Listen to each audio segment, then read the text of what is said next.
नीति वचन 4 अध्याय 14 से लेके 20 तक हम पढ़कर सुनेंगे। इसको माइक ले लेना।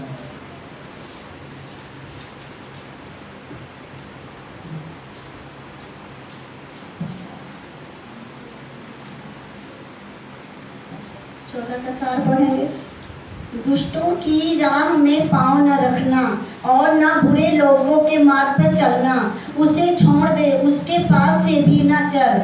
उसके निकट से मुड़कर आगे बढ़ जा, क्योंकि दुष्ट लोग यदि बुराई ना करें तो उसको नींद नहीं आती, और जब तक वे किसी को ठोकर न खिलाएं तब तक उन्हें नींद नहीं मिलती। वे तो दुष्टता से कमाई हुई रोटी खाते और उपद्रव के द्वारा पाया हुआ तकमधु पीते हैं। परंतु धर्मियों की चाल उस चमकती हुई ज्योति के समान है, जिसका प्रकाश दोपहर तक अधिक बढ़ता रहता है। दुष्टों का मार्ग घोर अंधकारमय है, वे नहीं जानते कि वे किस से ठोकर खाते हैं। हे मेरे पुत्र, मेरे वचन ध्यान धर के सुन और अपना कान मेरी बातों पर लगा। इनको अपनी आंखों की ओट न होने दे, वरन अपने मन ही में धारण कर। आमीन। आमीन। ये परमेश्वर का पवित्र वचन है, इसे पढ़े सुने जाकर सबका शीश में। आमीन। आमीन। हम दूसरा वचन सुन के देखेंगे। फिलिपियों की पुस्तक 2 अध्याय 12 से लेकर 18 तक। नए नियम की पुस्तक है फिलिपियों 2 12 से लेकर 18 तक। मैं चाहूंगा शहर हमारे आप बीच में आके इसको पढ़ें। फिलिपियों 2 अध्याय 12 से 18।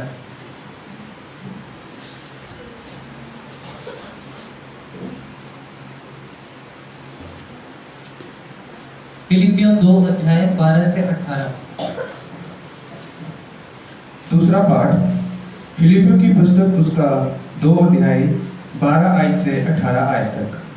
इसलिए हे मेरे प्रियो, जिस प्रकार तुम सदा से आज्ञा मानते आए हो, वैसे ही अब भी न केवल मेरे साथ रहते हुए, पर विशेष करके अब मेरे दूर रहने पर भी डरते और कांपते हुए अपने उद्धार का कार्य पूरे करते जाओ।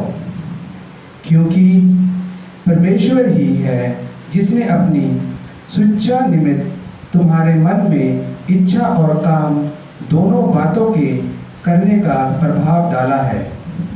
सब काम बिना कुड़कुड़ाए और बिना विवाद के किया करो, ताकि तुम निर्दोष और भोले होकर टेढ़े और अटीले लोगों के बीच परमेश्वर के निष्कलंक संतान बने रहो, जिनके बीच में तुम जीवन का वचन लिए हुए जगत में जलते दीपकों के समान दिखाई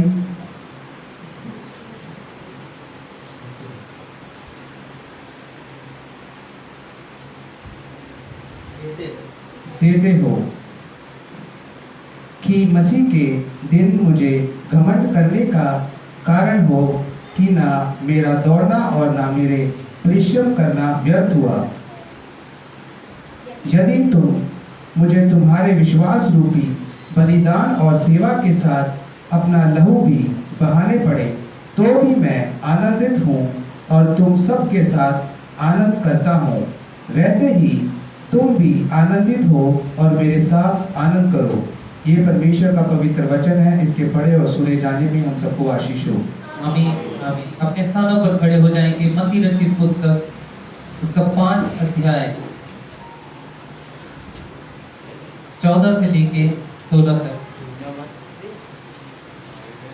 मत्ती रचित सुसमाचार 5 अध्याय 14 से लेके 16 तक।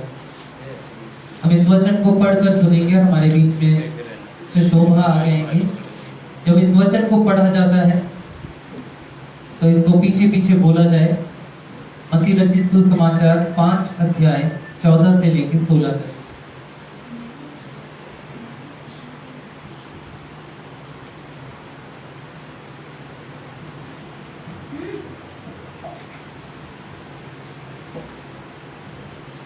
मत्ती रचित सुसमाचार अध्याय 5 14 से लेकर 16 तक।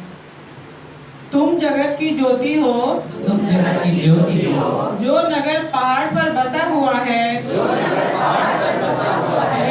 नहीं सकता और लोग दिया जलाकर पैमाने के नीचे नहीं परंतु दीवट पर रखते हैं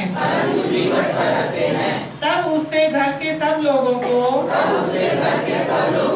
प्रकाश पहुंचता है उसी प्रकार तुम्हारा उजियाला